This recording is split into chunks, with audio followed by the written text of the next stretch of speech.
الحمد لله القائل وأتموا الحج والعمرة لله أشهد أن لا إله إلا الله وحده لا شريك له وأشهد أن محمدا عبده ورسوله اللهم صل وسلم على سيدنا محمد وعلى آله وصحبه أجمعين أما بعد فيا أيها المسلمون اتقوا الله أوصيكم وإياي بتقوى الله فقد فاز المتقون قال الله تعالى يا أيها الذين آمنوا اتقوا الله حق تقاته ولا تموتن إلا وأنتم مسلمون.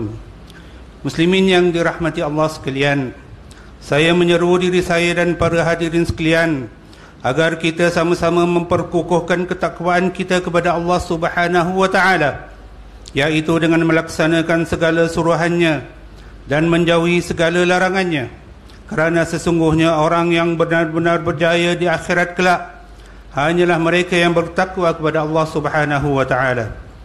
Hadirin Jumaat yang dirahmati Allah sekalian, alhamdulillah, dengan izin Allah Subhanahu wa taala, pada tahun ini kita masih diberi peluang untuk meraihkan kedatangan bulan Zulhijjah yang penuh dengan kemuliaan dan barakah.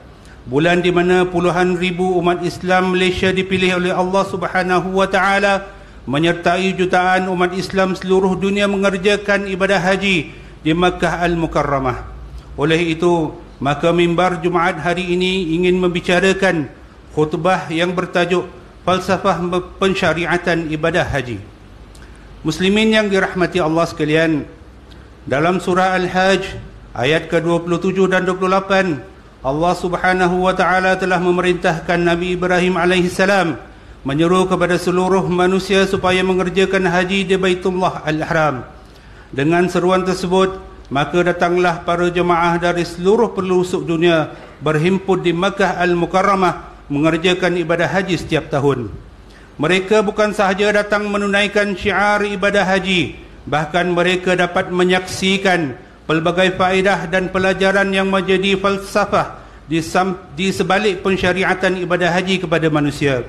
Sesungguhnya dalam ibadah haji tersirat beberapa falsafah besar yang wajib dihayati dalam kehidupan harian umat Islam. Antaranya ialah: pertama, ibadah haji merupakan ikrar ketauhidan kepada Allah Subhanahu wa taala.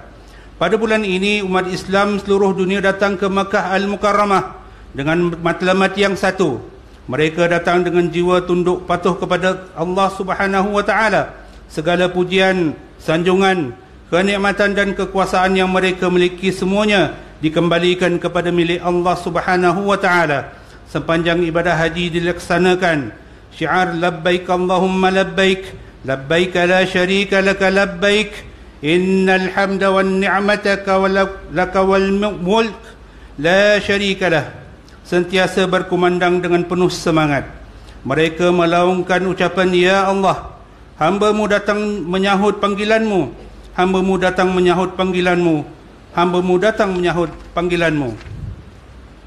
Tuhan yang tiada sekutu bagi-Mu, hamba-Mu datang menyahut panggilan-Mu. Sesungguhnya segala pujian, nikmat dan kerajaan adalah milik kepunyaan-Mu dan tiada ada sekutu bagi-Mu. Inilah ikrar ketauhidan mengesahkan Allah Subhanahu wa taala, mengakui sepenuhnya pengabdian diri kepada pemilik dunia dan alam ini. Semuanya hanyalah milik sepenuhnya bagi Allah Subhanahu wa taala. Ikrar ini hendaklah menjadi darah daging kehidupan jemaah haji dan umat Islam sepanjang zaman. Muslimin yang dirahmati Allah sekalian, falsafah kedua di sebalik ibadah haji ialah ibadah haji menyemai roh pengorbanan yang suci. Dalam melaksanakan ibadah haji, harta, tenaga dan masa perlu dikorbankan. Keselesaan hidup, ketinggian pangkat, keegoan diri dan keseronokan dunia terpaksa dilupakan. Hanya orang yang benar-benar beriman saja yang mampu mengorbankan semua perkara tersebut. Para hujjaj yang sanggup mengorbankan perkara-perkara tersebut demi menyahut perintah Allah Subhanahu wa taala, sudah pasti akan terbentuk dalam diri jiwa mereka arti dan semangat pengorbanan dalam semua perkara, kebaikan dan ketakwaan kepada Allah Subhanahu wa taala. Mereka yakin harta dan apa sahaja yang dimiliki apabila digunakan untuk jalan kebaikan dan ketaatan kepada Allah Subhanahu wa taala, kesannya akan semakin bertambahlah keberkatan hidupnya. Mereka yakin dengan janji Allah Subhanahu wa taala kepada orang yang menginfakkan hartanya. Allah Subhanahu wa taala berfirman dalam surah Saba ayat 39, A'udzu billahi minasyaitonir rajim. Wa ma anfaqtum min syai'in fahuwa yukhlifuh wa huwa khairur raziqin. Dan apa-apa sahaja yang kamu nafkahkan, maka Allah akan menggantinya, dan dialah pemberi rezeki yang sebaik-baiknya. Begitu juga Abu Hurairah radhiyallahu anhu meriwayatkan bahawa Nabi sallallahu alaihi wasallam bersabda, "Ma nafaqat sadaqatun min mal." Sedekah tidaklah mengurangi harta. Riwayat Muslim. Imam Al-Nawawi ketika mensyarahkan hadis ini berkata, kekurangan harta disebabkan infak kepada jalan Allah akan ditutup dengan keberkatannya atau ditutup dengan pahala di sisi Allah. Muslimin yang dirahmati Allah sekalian, ketiganya, ibadah haji merupakan lambang kesatuan ummah. Sesuatu yang tidak dapat disangkal lagi bahawa setiap kali kedatangan musim haji, kota Makkah Al-Mukarramah akan dibanjiri oleh jutaan umat Islam. Mereka datang dari serata pelosok dunia, dari pelbagai bangsa dan bahasa, dari pelbagai warna kulit dan budaya. Ada yang bangsawan dan rakyat biasa. Semuanya datang untuk matlamat yang satu, iaitu melaksanakan syiar ibadah haji. Mereka semua berwukuf di padang Arafah yang sama, dengan pakaian yang sama, pada hari yang sama. Mereka bertawaf dan bersa'i di tempat yang sama. Semua ini menggambar bahawa kesatuan fikrah, amalan dan tindakan dalam melaksanakan perintah Allah Subhanahu wa taala merupakan tuntutan syarak yang tidak boleh dipandang ringan. Semua perbezaan warna kulit, budaya, bangsa, bahasa dan martabat sosial hanyalah untuk kita berkenal-kenalan, kerana yang mulia di sisi Allah hanyalah mereka yang lebih ketakwaannya kepada Allah Subhanahu wa taala. Firman Allah Subhanahu wa taala dalam surah Al-Hujurat ayat 13. A'udzu billahi minasyaitonir rajim. Ya ayyuhan nasu inna khalaqnakum min dzakarin wa unsa wa ja'alnakum syu'uban wa qabaila lita'arafu inna akramakum 'indallahi atqakum innallaha 'alimun khabir. Wahai umat manusia, sesungguhnya kami telah menciptakan kamu dari lelaki dan perempuan, dan kami telah menjadikan kamu berbagai bangsa dan bersuku puak, supaya kamu berkenal-kenalan dan beramah mesra antara satu dengan yang lain. Sesungguhnya semuli-muli kamu di sisi Allah ialah orang yang lebih takwanya di antara kamu, bukannya lebih keturunan atau bangsanya. Sesungguhnya Allah Maha mengetahui lagi maha mendalam pengetahuannya akan keadaan dan keamalan kamu. Muslimin yang dirahmati Allah sekalian, bagi mengakhiri khutbah ini, marilah kita fahami dan ambil pengajaran daripada tausiah berikut.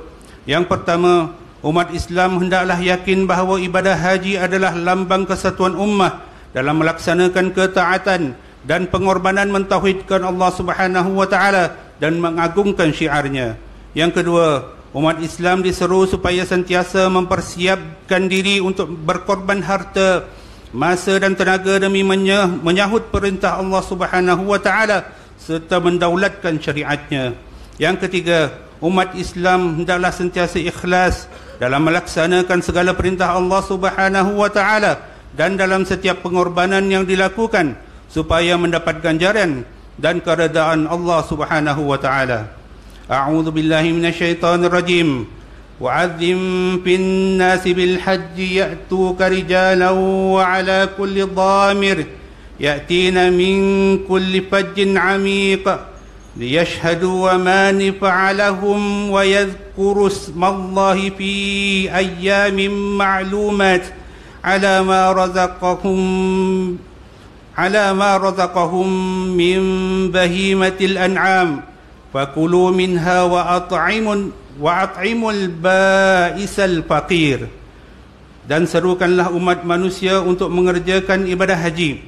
Nescaya mereka akan datang ke rumah Tuhanmu dengan berjalan kaki dan dengan menunggang berjenis-jenis unta yang kurus yang datangnya dari berbagai jalan dan ceruk rantau yang jauh, supaya mereka menyaksikan berbagai perkara yang mendatangkan faedah kepada mereka, serta memperingati dan menyebut nama Allah pada hari-hari yang tertentu kerana pengurniaannya kepada mereka dengan binatang-binatang ternak untuk dijadikan korban.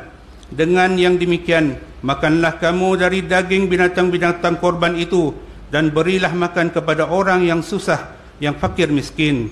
Surah Al-Hajj ayat 27 hingga 28. Barakallahu li wa lakum fil Qur'anil azim wa nafa'ani wa iyyakum bima fihi minal ayati wadh-dhikril hakim wa taqabbala minni wa minkum tilawatah innahu huwas samiul alim.